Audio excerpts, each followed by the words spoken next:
குடிகார புறம்போக்குகளுக்கு வணக்கம். கேக்கல சத்தமா. குடிகார புறம்போக்குகளுக்கு வணக்கம். என்னடா பொசுக்குன்னு மரியாதை பேசிவிட்ட? என்னடா இவன் மரியாதையா இல்லாம பேசுறான் அப்படிதான் நினைக்கிறீங்க, அப்படிதான் நினைப்பீங்க. நீங்க என்ன வேணாலும் நினைச்சிட்டு போங்க, எனக்கு அதை பத்தி கவலை இல்ல. கேவலமா பேசிவிட்ட ராஸ்கல். எடி செருப்ப நாயை பத்தி. சரி, எதுக்கு உங்களுக்கு மரியாதை கொடுக்கணும்? என்ன சாதிச்சு கிழிச்சிட்டீங்கன்னு உங்களுக்கு மரியாதை கொடுக்கணும்? நான் சொல்லட்டுமா? நீங்க என்ன சாதிச்சீங்கன்னு நான் சொல்லட்டுமா? நான் சொல்லுவேன். நீங்க என்ன சாதிச்சு கிழிச்சீங்கன்னு நான் இங்க சொல்லுவேன். இந்த குடியால உங்களுக்கு கிடைச்சது 3 சொம்பு மூத்திரம், மூக்க பொத்துற அளவுக்கு நாட்டம், நாரி போன வாயால கன்றாவி பேச்சு, 4 தெருவுக்கு 40 வம்பு சண்டை. இது மட்டும்தான் உங்களால குடியால சம்பாதிக்க முடியும், குடியால சாதிக்க முடியும். எல்லாரையும் பொறுத்த வரைக்கும் ஆல்கஹால்ன்றது சந்தோஷத்துலயும் சோகத்துலயும் நம்ம குடிச்சு போதை ஏத்திக்கிற ஒரு சாதாரண விஷயமா தான் பாக்குறோம். ஆனா கொலகாரனுக்கெல்லாம் கொலகாரன், அரக்கனுக்கெல்லாம் அரக்கன் இந்த ஆல்கஹால். வேற எந்த ஒரு முடிக்கும் உங்க குடி வேலைக்கு ஆகாது. நாம் யாருக்கு என்ன தீங்கு செய்தோம்? நமக்கு மட்டும் ஏன் இப்படி எல்லாம் நடக்கிறது? வெல்கம் டு தள்ளாடும் தமிழகம். இந்த பிளேலிஸ்ட்ல ஃபர்ஸ்ட் வீடியோ நம்ம பார்க்க போறோம். எங்க ஊர்ல ஒருத்தர் தினமும் குடிச்சிட்டு வந்து அவர் வீட்டுல சண்டை போட்டுக்கிட்டே இருப்பாரு. அவர்கிட்ட போய், ஏங்க சண்டை போட்டுக்கிட்டு இருக்கீங்க, ஏங்க குடிக்கிறீங்க, ஏன் உங்க உடம்ப கெடுத்துக்கிறீங்க அப்படின்னு நான் கேட்டதுக்கு அவர் ஒண்ணு சொன்னாரு. தம்பி, வாழ்க்கையில நிம்மதியே இல்லப்பா. என்ன பண்ணாலும் நம்ம செய்யற தொழில்ல திருப்தி இருக்க மாட்டேங்குது, நிம்மதி இருக்க மாட்டேங்குது. அதனாலதான் நான் குடிக்கிறேன், குடிச்சாதான்ப்பா நிம்மதியா இருக்குது அப்படின்னு சொன்னாரு. அவர் சொன்னதை நான் யோசிச்சு பார்த்தேன். குடிச்சா நிம்மதி கிடைக்குமா? உண்மையாலுமே குடிச்சா நிம்மதி கிடைக்குமான்னு யோசிச்சு பார்த்தா, குடிச்சா இருக்கிற நிம்மதி தான் போகுமே தவிர எந்த ஒரு நிம்மதி கிடைக்க போகிறது கிடையாது. குடிச்சா மூத்திரமோ ஒரு முழு நேர தூக்கம் மட்டும்தான் கிடைக்கும், வேற ஒன்றும் கிடைக்காது. புரிஞ்சுச்சா? இதை விட தெளிவா உங்களை யாருமே அசிங்கப்படுத்த முடியாது. இப்ப குடிச்சிட்டு போதையில எருமை கடா மாதிரி மதிமயங்கி கீழே விழுந்துட்டு இருக்கீங்க. உங்ககிட்ட இருந்து யாராச்சும் செல்போன் எடுத்துட்டு போனாலும் உங்களுக்கு ஒன்றும் தெரிய போகிறது கிடையாது. உங்க பாக்கெட்ல இருந்து பணம் எடுத்துட்டு போனாலும் உங்களுக்கு ஒன்றும் தெரிய போகிறது கிடையாது. இல்லை உங்க கையில காலில் போட்டுக்கிற மோதிரம், செயின், இல்லை ஏதாவது விலை உயர்ந்த ஆபரணங்களை எடுத்துட்டு போனா கூட உங்களுக்கு ஒன்றும் தெரிய போகிறது கிடையாது. ஏன்னா நீங்க போதையில் இருக்கிறீங்க இல்லையா? அப்போ என்ன போனாலும் உங்களுக்கு ஒன்றும் தெரிய போகிறது கிடையாது. உயிரே போனா கூட தெரிய போகிறது கிடையாது. உங்களுக்கு வேண்டாத எவனாச்சும் போதையில மட்டையாகி படுத்துக்கிட்டு இருக்கிற டைம்ல இதாண்டா நேரம்னு ஒரு பெரிய கல்லை தூக்கி தலை மேல போட்டா கூட ஒன்றும் தெரிய போகிறது கிடையாது. அப்படியே வாயை பொழந்த மேனிக்கா சாக வேண்டியது தான். தூங்கிட்டு இருந்தா எந்திரிச்சு ஓடலாம், ஆனா போதையில மட்டையாகி படுத்துட்டு இருந்தா எப்படி ஓட முடியும்? இந்த குடியால பல குடும்பங்கள் சீரழிந்து போயிருக்கு. அதுல எங்க குடும்பமும் ஒண்ணு. நானும் பாதிக்கப்பட்டுக்கிறேன், அதனால தான் பேசுறேன். பாதிக்கப்பட்டவனின் குரலாகத்தான் இந்த வீடியோ உங்களுக்கு வந்து சேர்ந்துருக்கு. இந்த குடி பழக்கத்தினால நீங்களும் உங்க குடும்பத்திலையும் இல்லை உங்களோட தனிப்பட்ட வாழ்க்கையிலையும் நிறைய இழப்புகளையும் நிறைய பாதிப்புகளையும் ஏற்பட்டிருப்பீங்க. அதையெல்லாம் இந்த வீடியோ கமெண்ட்ல சொல்லுங்க, நானும் தெரிஞ்சுக்கிறேன், எல்லாரும் தெரிஞ்சுப்பாங்க. இந்த வீடியோவை பார்த்துட்டு நீங்க திருந்துறதும் திருந்தாம போறதும் உங்க விருப்பம் தான். இந்த புது வருஷம் பிறந்துச்சு இல்லையா? ஜனவரி 1, 2025. இந்த புத்தாண்டு அன்னைக்கு 430 கோடி ரூபாய்க்கு மதுபானங்கள் விற்பனை செய்யப்பட்டிருந்தா நியூஸ் பேப்பர்ல வருது. அதை நம்ம பார்க்குறோம். இதுலேயும் வேடிக்கை என்னன்னா, தமிழ்நாடு மட்டும்தான் மற்ற மாநிலங்களை விட மது பாட்டில்கள் விற்பனையில் முதல் இடத்துல இருக்குது. இது நமக்கு பெருமைப்படக்கூடிய விஷயமா? யோ, என்னையா பார்த்துக்கிட்டு இருக்கீங்க? எல்லாரும் கை தட்டுங்க. இதுல நான் இருக்கிற மாவட்டமான திருவண்ணாமலை மாவட்டத்துல புத்தாண்டு அன்னைக்கு 10.5 கோடி ரூபாய்க்கு மதுபானங்கள் விற்கப்பட்டுள்ளதா செய்தித்தாள்ல பார்த்தேன். இது நம்ம பெருமைப்படக்கூடிய விஷயமா? இல்ல, நம்மளே கண்ணாடி பார்த்து நம்ம மூஞ்ச பார்த்து நம்மளே காரி துப்பிக்கிட்டு அதை நம்மளே தொடச்சிக்கிட்டு போக வேண்டிய விஷயம். புரிஞ்சுச்சா? இதெல்லாம் பெருமை கிடையாது, இதெல்லாம் கேவலம், அசிங்கம், அவமானம். அப்பெல்லாம் ஊர்ல இருந்து 10 கிலோமீட்டருக்கு வெளியே ஒரு சாராய கடை இருந்துச்சு. இன்னைக்கு கிலோமீட்டருக்கு 10 சாராய கடை. அதுவும் நம்ம ஊருக்குள்ளேயே, நம்ம வீட்டு பக்கத்திலேயே. 2004 வரைக்கும் 3000 கோடியா இருந்த நம்ம டாஸ்மாகோட ஆண்டு வருமானம் இன்னைக்கு 52,000 கோடியா மாறி இருக்கு. அதாவது குடிக்கிறவனோட எண்ணிக்கை 18 மடங்கு அதிகமா இருக்கு. மதுக்கடையை மூடுங்க, மதுக்கடையை மூடுங்கன்னு எல்லா திரைப்படத்திலையும் சொல்லிக்கிட்டு வராங்க. அதை வலியுறுத்தும் விதமா இப்போ சமீபத்துல பாட்டில் ராதான்னு ஒரு படம் வந்துக்குது. அந்த படம் நீங்க பார்த்துருக்கலாம், பார்க்காம இருந்திருக்கலாம். அந்த படத்துல மது பாட்டில்களை, மது கடைகளை மூட சொல்லி தான் அந்த படத்தோட கருத்தே இருக்குது. சரி, மது கடையை பத்தி இவ்வளோ படம் வருது, அதை ஆதரிக்கிற மாதிரி நிறைய படம் வருது. ஏற்கனவே அறகுற குடிகாரனா இருக்கிற நம்மள அட்வான்ஸ் லெவல்ல குடிகாரனா மாத்துறது இந்த திரைப்படங்கள் தான். இந்த திரைப்படத்துல வர போதைப் பொருள்கள், போதை பழக்கங்களை உங்களோட நிஜ வாழ்க்கைக்கு கொண்டு வந்தீங்கன்னா உங்களுக்கு மிகப்பெரிய பின்விளைவுகள் ஏற்பட்டு உங்க உயிருக்கு ஆபத்தா போய் முடியறதுல வாய்ப்பு இருக்கு. அதை நீங்க படமா பார்த்துட்டு அதை கற்பனையா விட்டுட்டு போங்க. அதை நீங்க நிஜமா ஆக்கிறதுக்கு முயற்சி பண்ணாதீங்க.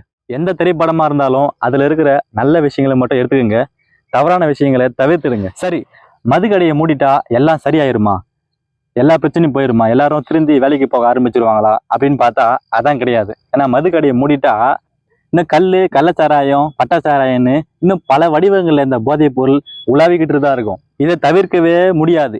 இந்த குடியால பல குடும்பங்களோட தாலி அருந்து போயிருக்கு, பல பேர் பாதிக்கப்பட்டு இருக்காங்க. அதனாலதான் அந்த பாதிக்கப்பட்டவங்களின் குரலாக நான் பேசுறேன். என்ன மாதிரி எத்தனையோ பேர் இந்த குடியை ஒழிக்கிறதை பத்தி நிறைய பேர் பேசியிருப்பாங்க, நிறைய பேர் போராட்டம் பண்ணியிருக்காங்க. நம்ம ஸ்டாலின் ஐயாவே அதிமுக ஆட்சியில் இருந்தப்ப போராட்டம் பண்ணியிருக்காரு, அவர் பையன் கூட சேர்ந்து. ஸ்டாலின் ஐயாவும் உதயநிதி ஸ்டாலின் ஐயாவும் 2 பேரும் மதுக்கடை எதிர்த்து போராட்டம் பண்ணியிருக்காங்க.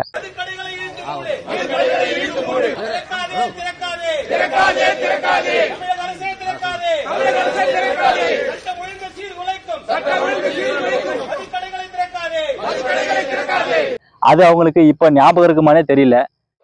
சரி, அப்போ எப்படி தாங்க மதுக்கடையை ஒழிக்கிறது அப்படின்னு கேட்டீங்கன்னா அதுக்கு ஒரே வழிதான் இருக்குது. நெருப்பின்றி புகையாது. அதாவது நீங்க போய் மதுக்கடையில மது வாங்காத வரைக்கும் அவன் எதுக்குங்க மது விற்க போறான்? உங்க தப்பு தானே. தப்பு எல்லாம் உங்க மேல வச்சுக்கிட்டு மதுக்கடையை மூடுங்கன்னு கத்தி கோஷம் போட்டு எவ்வளவு போராட்டம் பண்ணாலும் வேலைக்கு ஆகாது. ஒண்ணு நீங்க திருந்தணும், அப்பதான் சமுதாயத்தை திருத்த முடியும். நீங்க குடிக்கிறத விடுங்கய்யா, அப்பதான் அவன் விற்கிறத விடுவான். இப்ப நீங்க யாருமே மதுக்கடைக்கு போகாம இருங்களேன், யாருமே குடிக்காம இருங்களேன்.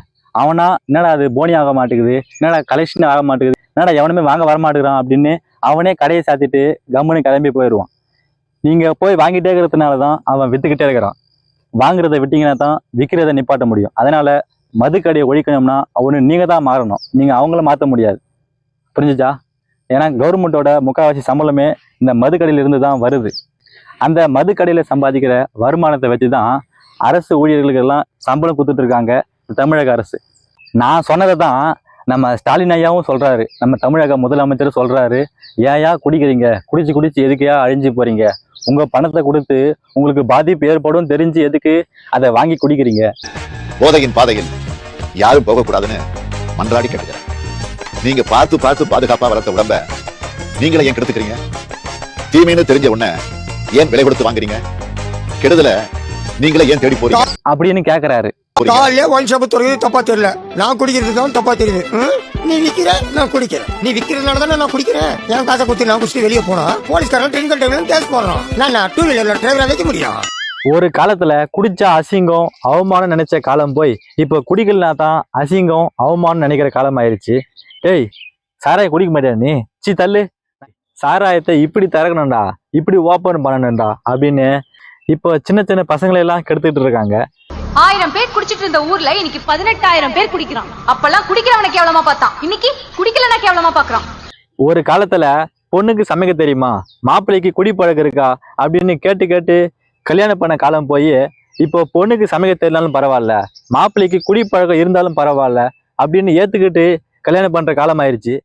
ஏன்னா இப்போ குடி பழக்கம் அப்படின்றது ஒரு சாதாரண விஷயம் ஆயிடுச்சு. என்னை பொறுத்த வரைக்கும் குடிகாரனை நாயா கூட மதிக்க மாட்டேன். அதாவது நாயை கூட மதிப்பினே தவிர குடிகாரனை நாயா கூட மதிக்க மாட்டேன். ஏன்னா குடிகாரனால எந்த ஒரு பயனும் கிடையாது. குடிகாரனால அவன் குடும்பத்துக்கு பயன் கிடையாது, இந்த சமூகத்துக்கு பயன் கிடையாது, இந்த நாட்டுக்கும் பயன் கிடையாது, சொல்ல போனா அவனுக்கே பயன் கிடையாது. ஏன்டா வாயறோன்னு, எதுக்கு வாயறோன்னு வாழ்ந்துட்டு இருக்காங்க. சரி, நான் இப்போ குடி பழக்கத்துல மாட்டிக்கிட்டேன், நான் இப்போ குடியை விடுறதுக்கு என்ன பண்றது அப்படின்னு கேட்டீங்கன்னா, குடியை விடுறது வெரி சிம்பிள். நீங்க குடிச்சுக்கிட்டு இருக்கீங்கன்னா கொஞ்சம் கொஞ்சமா என்ன பண்றீங்கன்னா, நான் இன்னைக்கு மட்டும் குடிக்க மாட்டேன், நாளிலேருந்து குடிச்சுக்கிறேன் அப்படின்னு ஒரு சபதம் எடுங்க. அதனால அன்னைக்கு மட்டும் குடிக்காம இருக்கிறதுக்கு முயற்சி பண்ணுங்க. இன்னைக்கு மட்டும் குடிக்க மாட்டேன் அப்படின்னு முயற்சி பண்ணுங்க. அடுத்த நாளும் இன்னைக்கு மட்டும் நான் குடிக்க மாட்டேன் அப்படின்னு ஒரு சபதம் எடுத்துட்டு அதுக்கு ஏற்றபடி அந்த நாள் முழுக்க செயல்படணும். அதே போல ஒவ்வொரு நாளும் நான் இன்னைக்கு மட்டும் குடிக்க மாட்டேன், நான் இன்னைக்கு மட்டும் குடிக்க மாட்டேன், நான் இன்னைக்கு மட்டும் குடிக்க மாட்டேன்னு நீங்க சொல்லி உங்களை கண்ட்ரோலா வச்சுக்கிட்டா நீங்க இந்த குடிப்பழக்கத்துல இருந்து ஈஸியா வெளியே வர முடியும். நான் சொல்றது குடிப்பழக்கத்துக்கு மட்டும் கிடையாது, போதைப் பொருள் பழக்கமான இந்த சிகரெட் பழக்கம், மது பழக்கம், கஞ்சா, பீடி எல்லாமே, எல்லா பழக்கத்துக்குமே இந்த ஒரே ஒரு மெத்தட் மட்டும்தான் உங்களுக்கு பயன்படும். எல்லா தவறான பழக்கத்தையும் விடுறதுக்கு ஒரே ஒரு வழி, இந்த வழி மட்டும்தான்.